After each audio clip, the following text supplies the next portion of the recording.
Boy, we've really had a nice fall. The weather's been so good and warm. We're finally getting maybe some of our first rough weather this fall, this afternoon, today. And it was one of those fall days a few months ago that we were having. It just felt like late summer. I had worked hard all week. I was exhausted. It was Saturday, and I just wanted to rest with my family at Franz Lake, relax, try out our new paddleboard. That's what we were doing at the time. We had the lake to ourselves.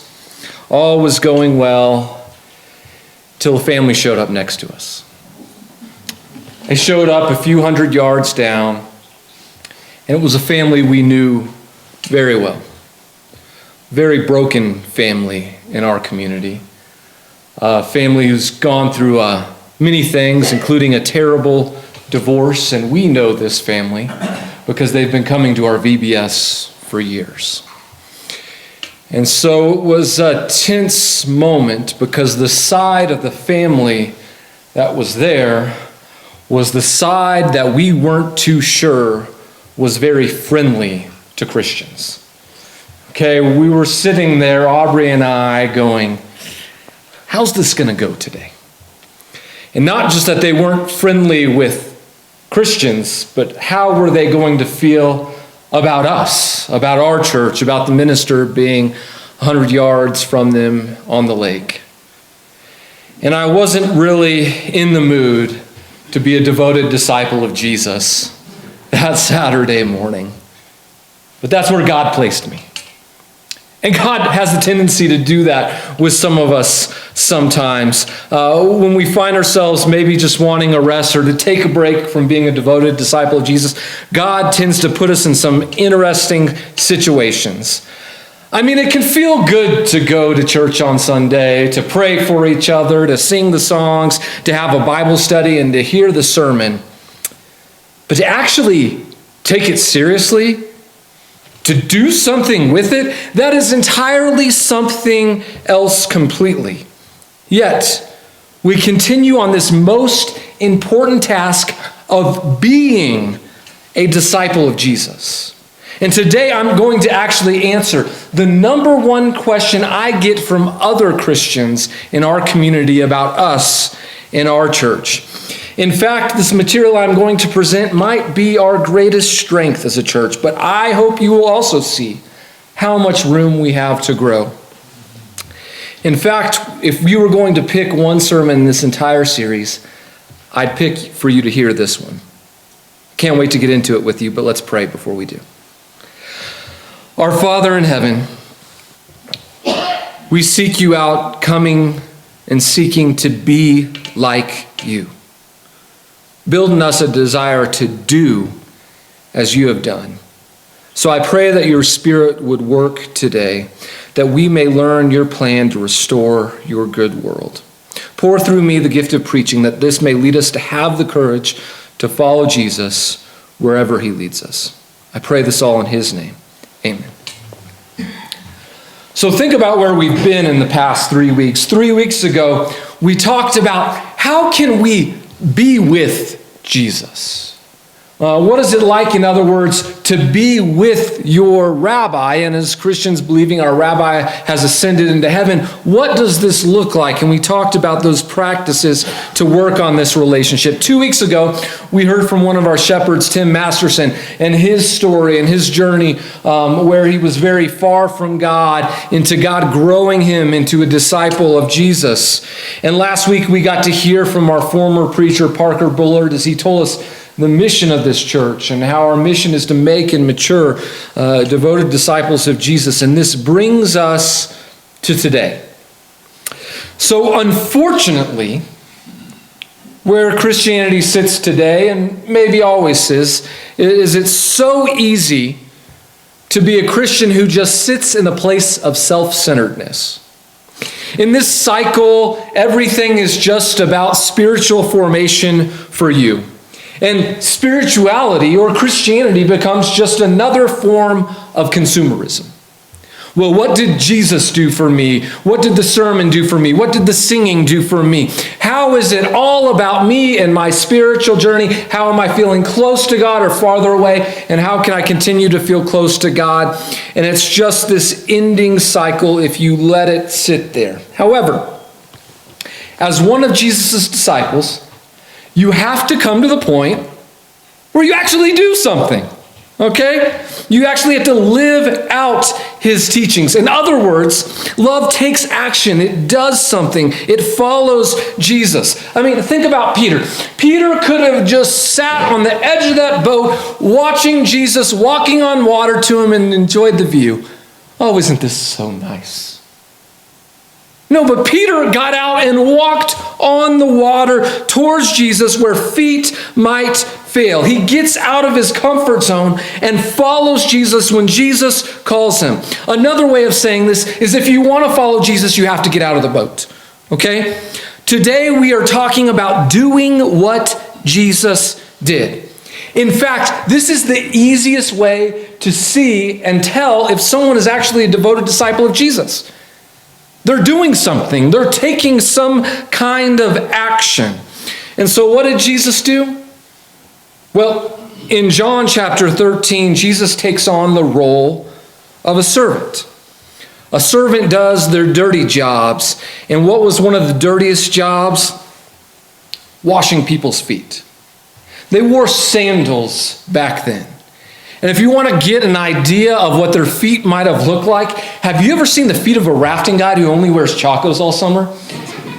It is revolting, okay? It is disgusting. That is what their feet look like. And in fact, feet washing today, it still isn't a glamorous task. Like, you never hear any high school kids when you ask them, what do you want to do when you grow up? I want to give pedicures. No one says that, right? Feet are gross. And Jesus, even with some pushback from Peter, humbled himself to the role of a servant and washed his disciples' feet. Have you ever had someone wash your feet before? It is a humbling, embarrassing, and in my case, ticklish experience. And yet the picture we see in John chapter 23 is the one waited for since the creation of the world. The long-awaited King, the incarnated God, God in the flesh, washing people's feet. I can't adequately describe the significance of this action, but the goal of every disciple is to do what their rabbi did. And so Jesus makes this, in fact, very crystal clear in John 13.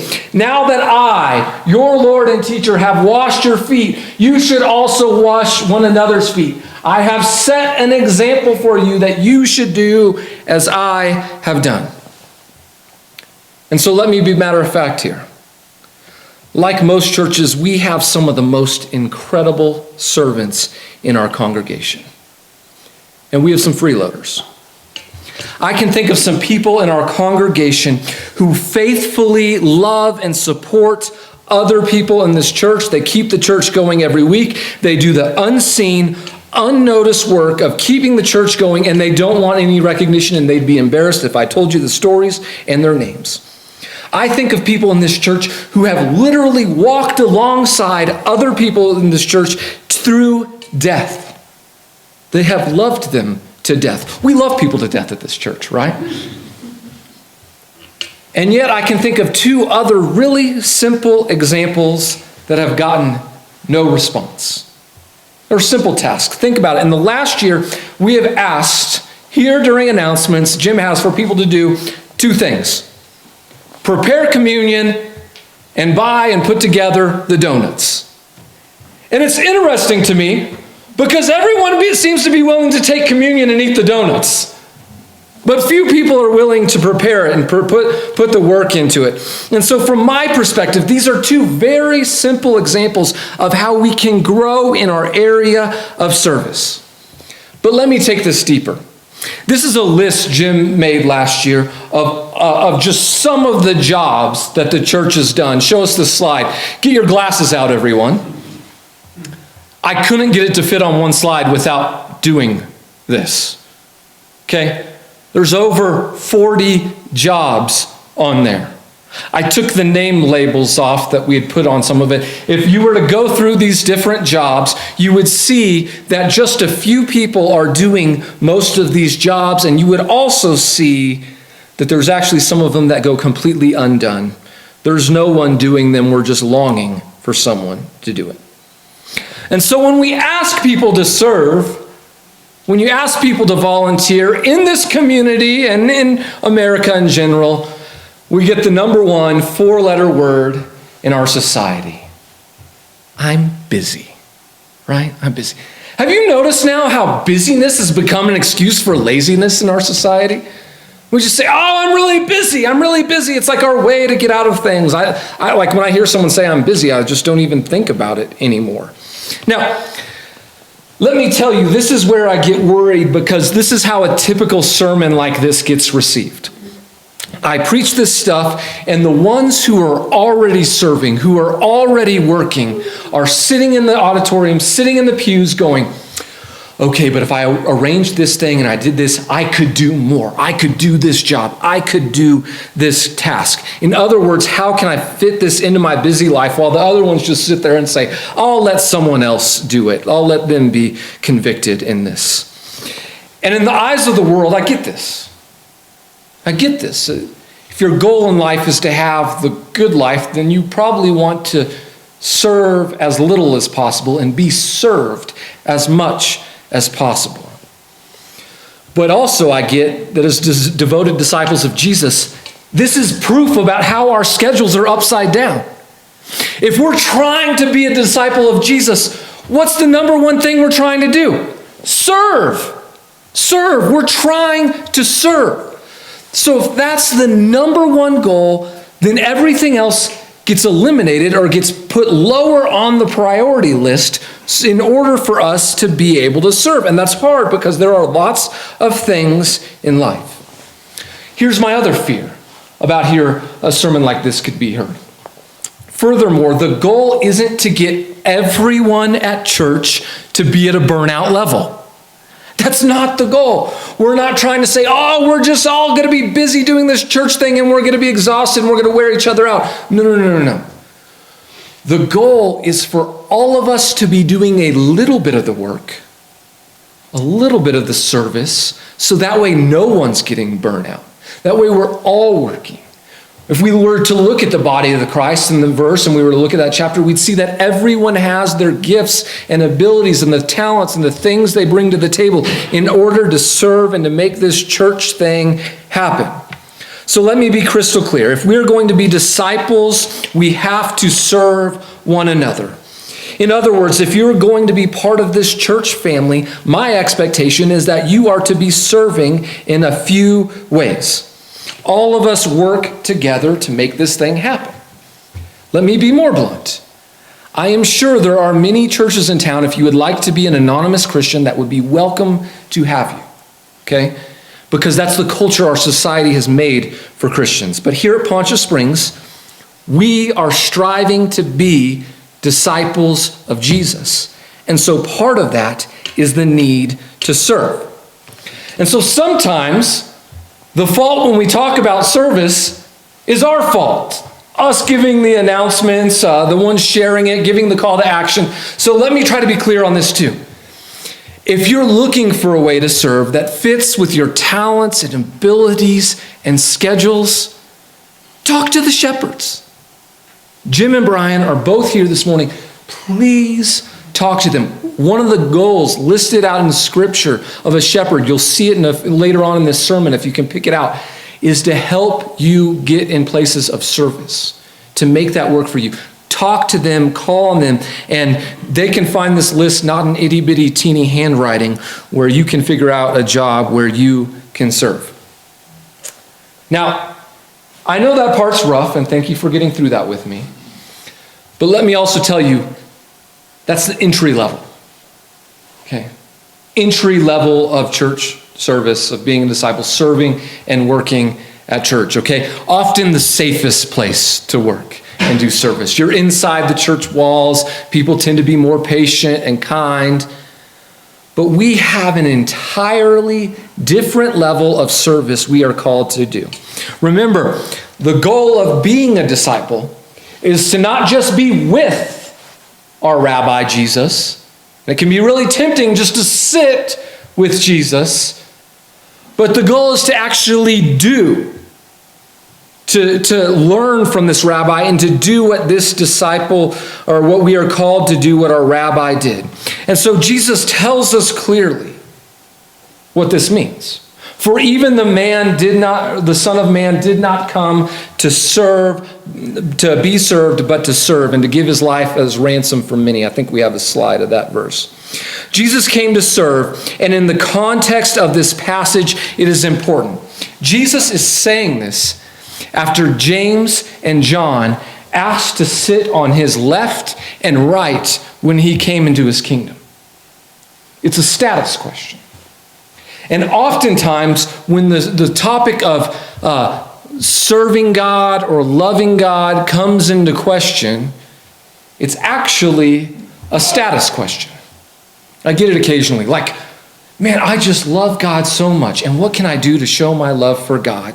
And generally, it's something about like a title in the church, or a certain level of prayer, or a ritual, some kind of thing to say, man, this proves that I just love God so much. How do I know this? Because of this verse that I cited in Mark, and later on, because Jesus clearly in Matthew chapter 25 tells us how we can show our love for God. He doesn't leave it abstract. One of my favorite verses in all the Bible. Then the king will say to those who are on his right, "Come, you who are blessed by my Father, take your inheritance, the kingdom God prepared for you since the creation of the world. For I was hungry, and you gave me something to eat. I was thirsty, and you gave me something to drink. I was a stranger, and you invited me in. I needed clothes, and you clothed me. I was sick, and you looked after me. I was in prison, and you came to visit me." Then the righteous will answer, "Lord, when did we see you hungry and feed you, or thirsty and give you something to drink? When did we see you a stranger and invite you in, or needing clothes and clothe you? When did we see you sick or in prison and go and visit you?" And the king will reply, "Truly I tell you, whatever you did for one of the least of these brothers and sisters of mine, you did for me." It's the sorting of the sheep and the goats in this parable analogy. And goats seem smarter than sheep here, but it's actually better to be sheep. And I don't know about you, but when I see a person who is in need, the temptation in my mind is to come up with all the reasons why that person is in that situation. The addictions, the mental health, the poor upbringing, the lack of family support. I failed in this a few weeks ago, and I was in Colorado Springs after dark, and I was terrified. But to be a disciple of Jesus, what's the true goal? The goal is not to see that person by their social status, but to see that person as if they were Jesus himself. I mean, think about this. If you saw Jesus on a street corner, what would you do? You'd pull over. You'd give him a hug. You'd give Jesus whatever he asked for. You'd thank Jesus. You'd invite him over. And the hard truth is we have the opportunity constantly to show our love for Jesus. And how often do we do it? How often do we take the advantage of it? However, my favorite part of this story Jesus teaches us is the reaction of his disciples. What do you mean? What do you mean? Like, we didn't do this for you. When did we see you needing these things? They were just already doing those things, because being a disciple of Jesus means that you care for people in these ways. And the surprise that hits them is, oh, We were doing this for Jesus. We were doing what God needs to see. They were unknowingly reciprocating the love for God to the world around them. And here we find what I believe Christian communities are longing for. This deep sense of brokenness where Christians and churches are searching and hurting and trying to find something. Let me explain. The last 100 years of Christianity, the response to everything has generally been more study. More study, okay? We just give it different names. Bible class, sermons, Sunday night church, Wednesday night church, small group, gospel meetings, just to name a few. And these aren't necessarily a bad thing, but if we're honest, generally we measure our success by the study time. In other words, how often did we study? How good was the study time? And how many people were at the study with us? And if we're honest, it's largely a selfish endeavor where we pat ourselves in the back and we confirm our strength as we studied so well together. But before we think we're successful, I have a couple questions. Because I think sometimes we can use Bible study as an excuse for avoidance. I mean, think about it. We can spend all of our time intellectually studying the Bible. We can take all these things away from it. We can feel really good about it. And then we walk out of the doors, and I wonder, what impact is it having on the world? I mean, if Christians around the world were doing everything that they just learned this Sunday, I have to think the world would be remarkably different, right? Listen, I love to study this book. I love to study the Bible, but sometimes we make the Bible an idol, okay? And listen, here's what I mean. Christians have done all this Bible studying, but for all the Bible studying we've been doing, where's the Bible doing? Where is it? Where do you see it? How are we living this out? And here's how I know that Christians long to live the Bible today. One of the most popular books written in the last 20 years in Christianity is a book by Bob Goff called Love Does.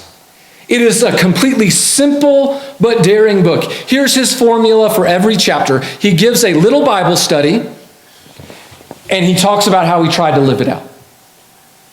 All he's trying to do is live out what he's done in this Bible study he presents, but all his stories are crazy.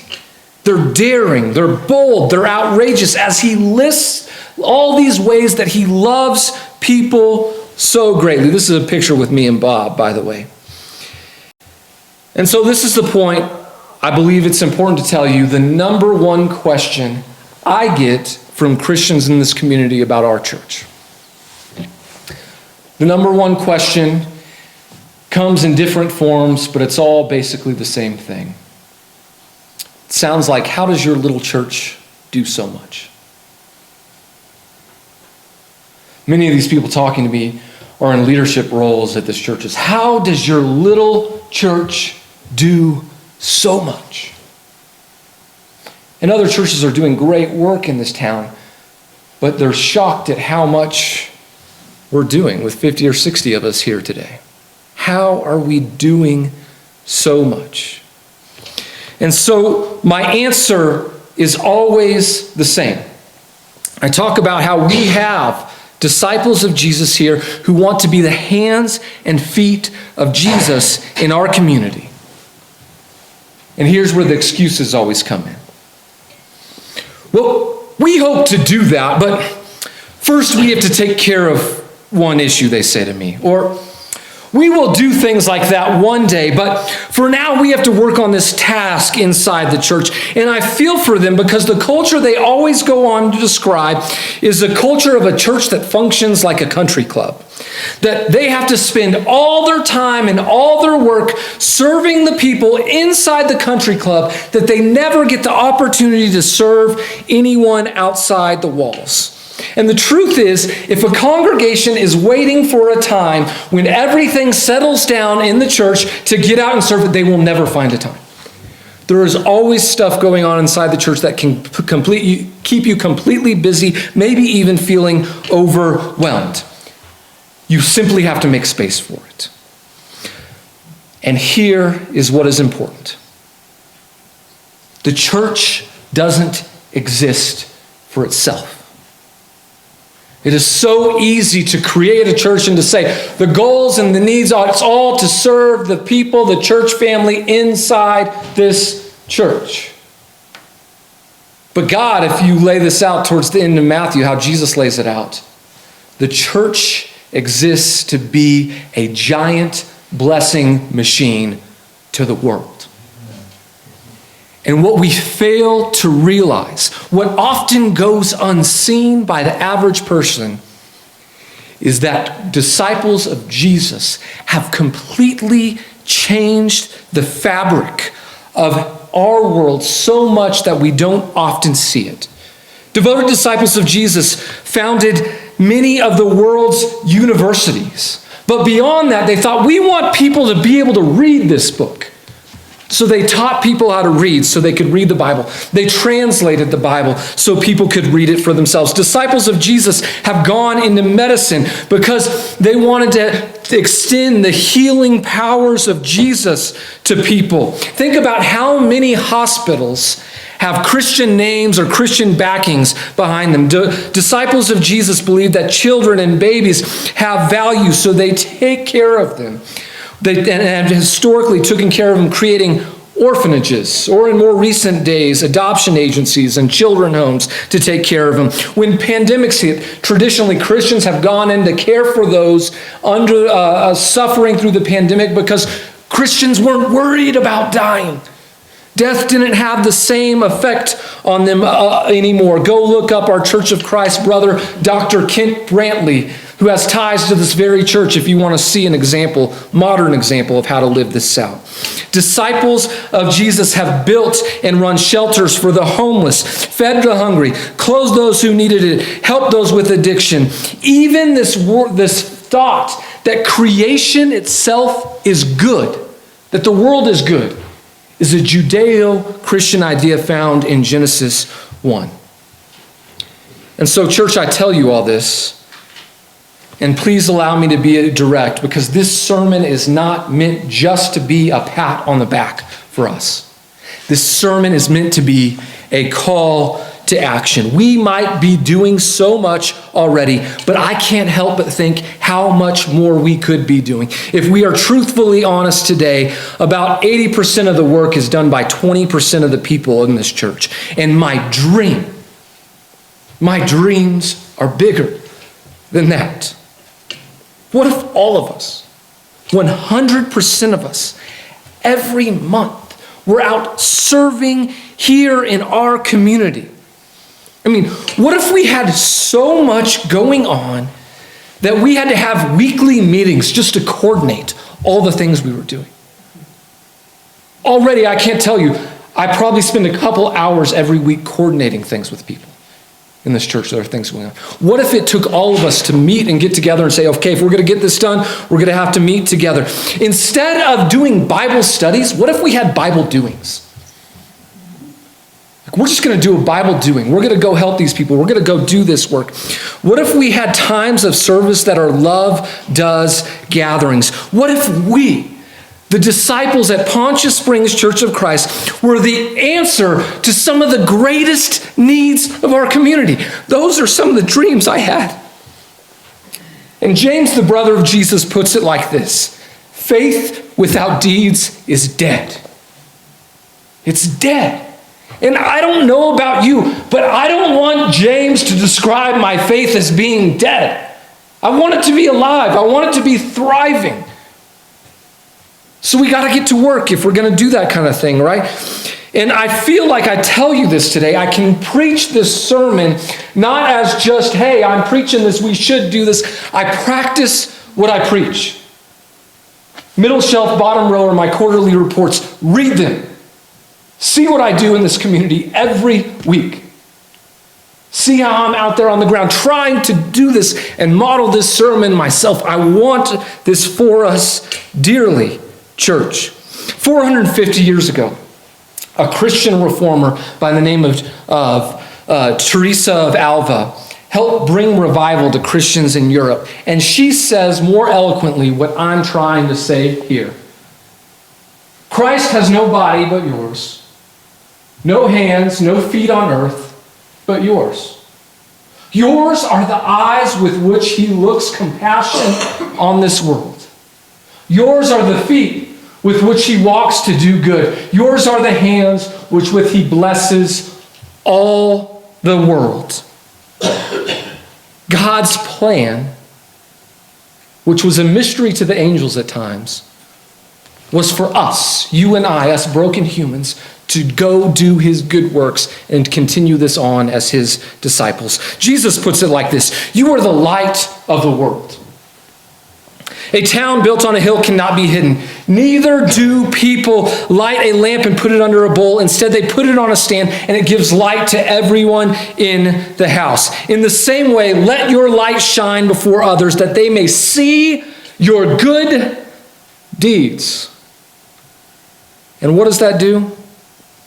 It honors and glorifies your Father in heaven. And if you still aren't convinced that Jesus calls his disciples to serve, did you notice the verse that Parker mentioned last week? He emphasized other parts of the verse, but I want to emphasize this other part: to equip his people for works of service.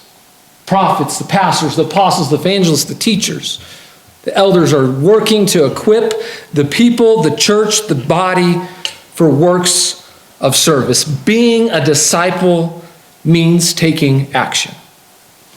So let me take you back to Lake Franz on that fall day. We were sitting on the edge of the lake, relaxing, playing in the water. Everything seemed to be cordial and friendly with the family 100 yards away, but it also seemed to be distance. And the hurt and the brokenness of the family next to us broke my heart. But sometimes God talks back. And out of this brokenness came an answer. An answer in the form of a song. Echoing across the lake was a familiar song. Aubrey goes, "Do you hear that?" I said, "Absolutely." I was locked into it. It was a song we sing here, a song we sang this date night, Friday, a song we sing almost every day at VBS, a song this child knew from our church.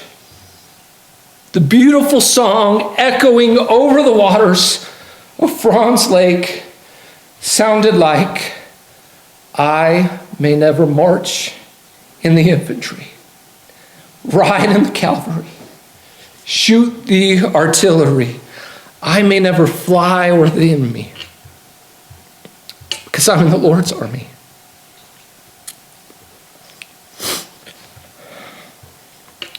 I cried on the edge of that lake. And I thought, that's it, God.